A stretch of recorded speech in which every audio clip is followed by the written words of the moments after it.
I was only 5 years old when Barbie introduced me to the story of Swan Lake. At the time, I understood it as a story about true love, magic, and evil wizards. Later in life, I realized that my beloved childhood classic had been impacting millions long before I was born. Although the animation is a loose retelling of the story with all of the embellishments added, it still retains the spirit of the original story. The transformation of art and performance is something that's always excited me. The idea of artists taking inspiration from different places, whether it be a dance, lyric, or a quote, and creating something new and unique is fascinating. This is why when BTS released Black Swan in 2020, I was floored. Not only because of the lyrics and the meaning of the song, but it also brought back memories of when I was a child watching my favorite Barbie movie. With this video, I want to explore the transformation of a concept through various pieces of media, such as theater, film, and music, in an effort to find out just how we got here. Swan Lake was composed by Russian composer Pyotr Ilyich Tchaikovsky and originally choreographed by Julius Reisinger. The ballet debuted on March 4, 1877, to a less than warm reception. In short, critics hated the music and called it loud and noisy, while the dancers hated dancing to the score. The ballet revered today didn't see mainstream success until after Tchaikovsky's death in 1893. Swan Lake tells the tragic romance of Princess Odette and Prince Siegfried. When the prince turns 21, his mother arranges a ball in order for him to pick a wife. Dissatisfied with the expectations placed on him, the prince gets on his horse and rides away until he comes across a lake. In the lake sits a flock of white swans and one particular swan with a crown on her head. As the night continues, the swans transform into humans, and we find out that the princess has been cursed by evil sorcerer Baron van Rothbart. But the curse dictates that she spends her days as a swan and her nights as a human.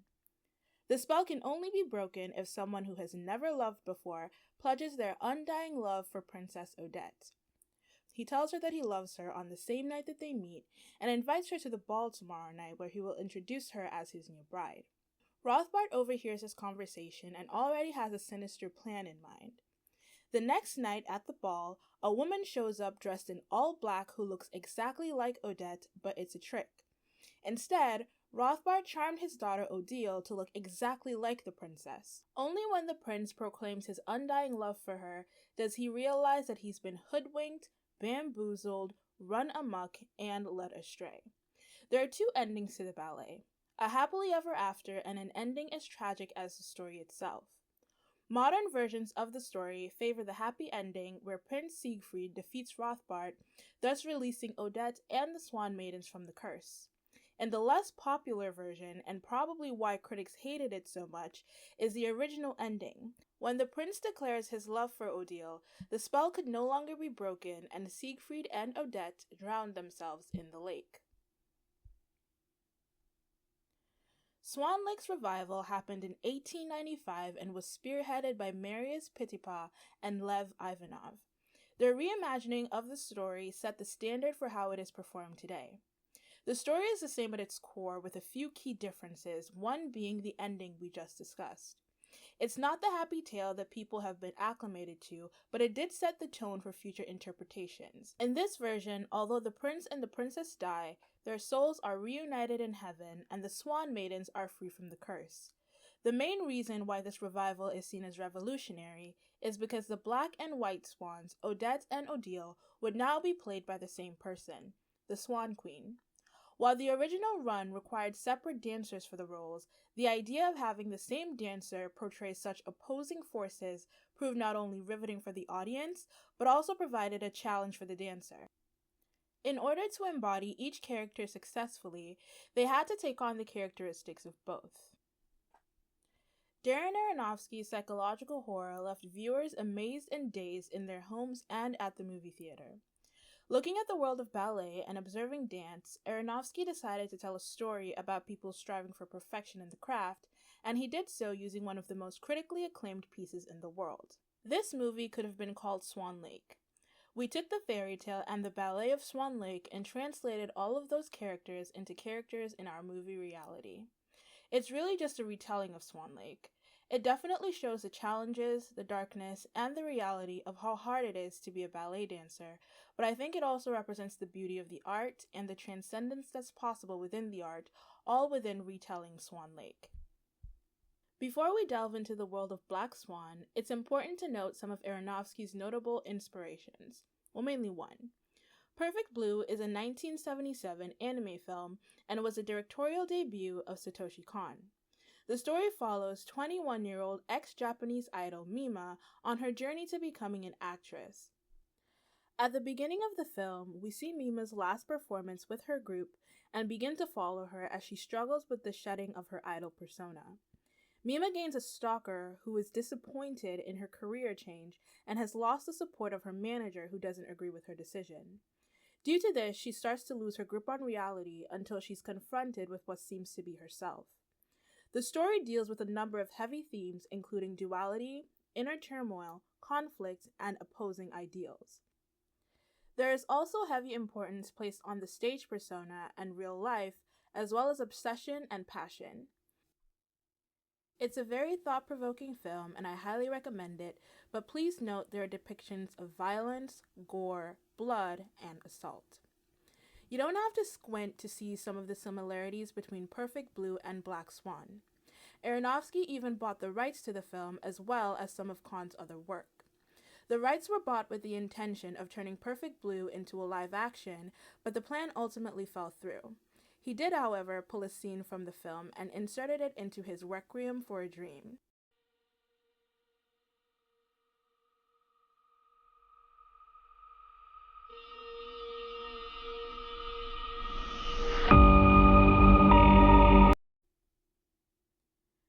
Aronofsky has gone on record saying that although the films have similarities, Black Swan was not inspired by Perfect Blue. There are similarities between the films, but it wasn't influenced by it. It really came out of Swan Lake the ballet. We wanted to dramatize the ballet. That's why it's kind of up here and down there because the ballet is big and small in a lot of ways. There was some debate as to whether Black Swan is an original masterpiece or a blatant ripoff, but in my opinion, it would be remiss not to mention the similarities, but each work stands in its own sphere with some overlap. But the themes of contrast and opposition are the foundation of any Black Swan discussion. Set in New York City, Nina Sayers, portrayed by Natalie Portman, is in the running to be cast as the Swan Queen in her company's production of Swan Lake. The company is looking for a new principal ballerina, and while she is able to flawlessly execute the role of the White Swan, the Black Swan is a little bit difficult for her to master. The film follows her as she tries to master the portrayal of both personas while struggling with her sanity at the same time. To Nina, becoming the Black Swan is a display of perfection and she'll do anything to get it. She's flawlessly able to embody all of the attributes of the White Swan because they share the same characteristics. While the White Swan is docile and innocent, it's no challenge for Nina while she struggles to portray the Black Swan, who is a bit more sensual and cunning, a few traits that she does not yet possess. She descends into madness because she isn't able to balance the opposing forces of the Black Swan and the White Swan, which ultimately corrupts her. By the end of the movie, it is shown that the evil twin that Nina competes with is herself. There are many interpretations of this film that focus on opposing themes such as motherhood and girlhood in combination with innocence and sexuality. While these are all fine interpretations, for the purpose of this video, we're going to focus on the themes of obsession and passion. Dance and performance are methods of expression that not everyone can understand, but Black Swan removed the glamour and the lights from the original play in an effort to show us how dance can be grueling on the mind and the body of the performer. The film depicts the fine line between having a passion and being so obsessed with perfection that it becomes your undoing. And now time to answer the million-dollar question. What does this all have to do with BTS? If you're aware of the projects that they have put forth in the past, you would know that BTS is no stranger to incorporating large overarching themes in their albums, whether it be discussing the concept of youth through music or creating albums centering psychological elements such as Carl Jung's Map of the Soul. Before doing research for this video, I had no idea that Perfect Blue and Black Swan were connected via Darren Aronofsky. When I looked into it further, I found these images. The idea that Perfect Blue so closely relates to Map of the Soul persona, while Black Swan is a song on Map of the Soul 7, is mind-blowing to me. The rational side of my brain is saying don't jump to conclusions, but the other side is repeating, there is no such thing as a coincidence. So you can be the judge on that one.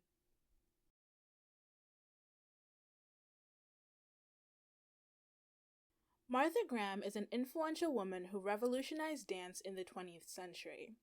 She's the originator of the Graham technique, which is characterized by sharp and angular movements in combination of a series of contraction and release of the body. This was seen as highly influential due to the standard at the time being the smooth and fluid movements of ballet. She and her company were able to produce 181 pieces rooted in the social, political, psychological, and sexual concepts. Her career and legacy still continue to inspire dancers and choreographers all over the world.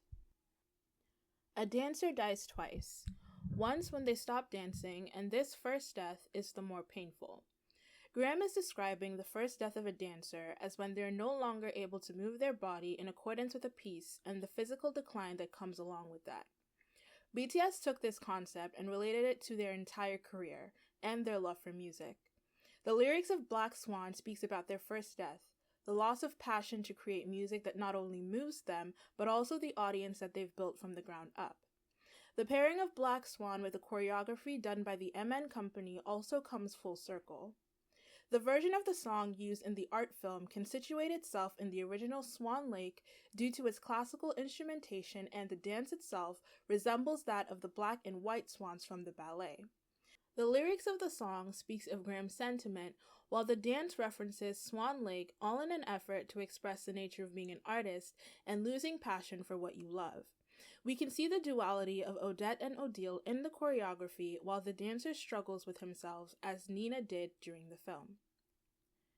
In RM's Map of the Soul 7 Live, he talks about watching Black Swan and how he used the experiences of a dancer in order to write the song. 눈물이 쉽게 나고 사실은 다시 보기 싫었던 게 그 나탈리 포트만 그 분이 이제 그 손톱 이렇게 찍는 그 장면이랑 마지막 결말 장면이 너무 이제 되게 너무 충격적으로 남아 있어가지고 그렇게 뭔가 막 기분이 좋아지는 영화는 어떻게 보면 아니잖아요, 블랙스완이. 그래서 사실 다시 막 되게 보고 싶다 이런 영화는 아니었는데 당연히 이 곡을 받았으니까 뭐 모티프가 된 영화를 당연히 다시 봐야 된다고 생각했고 다시 봤어요. 보다가 이제 울었어요. 네. 네, 울고 그 어떻게 보면 그 몸부림치는 그런 뭐 백조흑조가 되고 뭐 그 사이에서 이제 뭐 일어나는 갈등들, 뭐 내적인 표현들이 또 이제 그 음악이 주는 거랑 또 영화가 주는 거랑 또 굉장히 다르니까 그래서 보면서 되게 좀 울었었고 그래서 막 그런 무용수의 삶에 대해서 많이 생각을 해봤어요. 네, 뭐 제가 뭐 춤을 아주 잘 춰질 일은 평생 없겠지만 무용수의 삶은 그런 저런 무용수의 삶은 어떨까라는 마음으로 가사를 썼었고.